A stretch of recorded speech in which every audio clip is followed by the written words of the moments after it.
सोलापूर महानगरपालिका प्रभाग क्रमांक 22 येथील गरिबी हटाव झोपडपट्टी क्रमांक 2 सुतकर शाळेजवळ तसंच गायकवाड हॉस्पिटल समोर ड्रेनेज पाईपलाईन शिवराज प्रतिष्ठानचे शिवराज गायकवाड यांनी स्वखर्चातून 240 फूट लांब ड्रेनेज पाईपलाईनचं काम अंदाजे 1,80,000 रुपयाचं केलं आहे। त्यामुळे येथील जनतेने त्यांचे आभार व्यक्त केले आहेत। या भागामध्ये नागरिकांनी वारंवार तक्रार करून कोणतीही सुविधा उपलब्ध करून दिली नव्हती अशी तक्रार शिवराज गायकवाड यांना कळली। त्यानंतर त्यांनी त्वरित या ठिकाणी भेट घेतली व परिसरातील नागरिकांशी चर्चा करून त्या भागातील ड्रेनेजची 40 वर्षापूर्वीची जुनी पाईपलाईन वारंवार चोकअप होत होती। येथे त्यांनी 1,80,000 स्वखर्चाने ड्रेनेजची पाईपलाईनचं काम केलं। या प्रसंगी विश्वास नागटिळक, यशवंत जाधव, आयुब मुल्ला, सय्यद नईम, नीलकंठ भास्करे, कौसर पठाण, अफजल शेख, सचिन काकडे, दिगंबर खंदारे, रियाज तांबोळी, शिवलिंगप्पा जमादार, रसूल शेख, जावेद खान यांच्यासह परिसरातील नागरिक उपस्थित होते। येथील काम आमचं शिवराजदादांनी केलं, त्यामुळे आम्ही त्यांचे आभार मानत आहोत अशा भावना या भागातील नागरिकांनी व्यक्त केल्या। त्रास काढला, आमचे खूप पैशांनी बांधणी केली, महिन्याला चौकप होत होतं, महिन्याला आम्ही सर्वेचे पैसे गोळा करून करत होतो। आता कुणाची पण व्यवस्था नाही करायची, दादाने आमची एवढी मदत केली, आम्हाला सगळ्याच।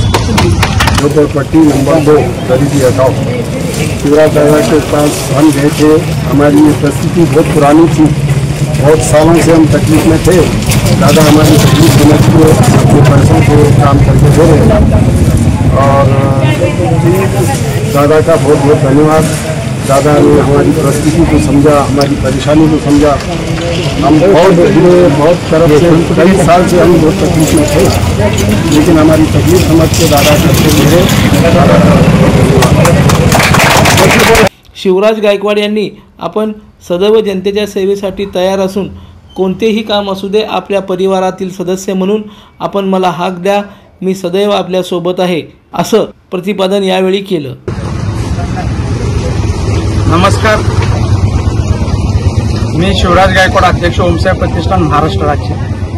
आपल्या 2 नंबर भागातलं सुतकर शाळा समोरचं भाग 240 फूट जे ड्रेनेजचं लाईन आहे ते अक्षरशः 30 वर्षाखालचं जुनं ड्रेनेज लाईन आहे, अक्षरशः चॉकअप झालं।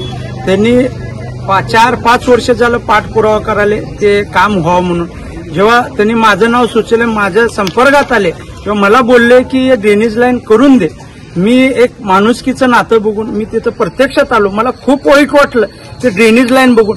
तिथं लहान लेकरं, ज्येष्ठ व्यक्ती आजारी पडाले, त्यांच्या आरोग्यावरती गोष्टी परिणाम, हे सर्व बाबी मला लक्षात आल्यावर मी माझ्या स्वखर्चातनं 240 फूट ड्रेनेज लाईन मी तर बनवून द्यायचा आग्रह।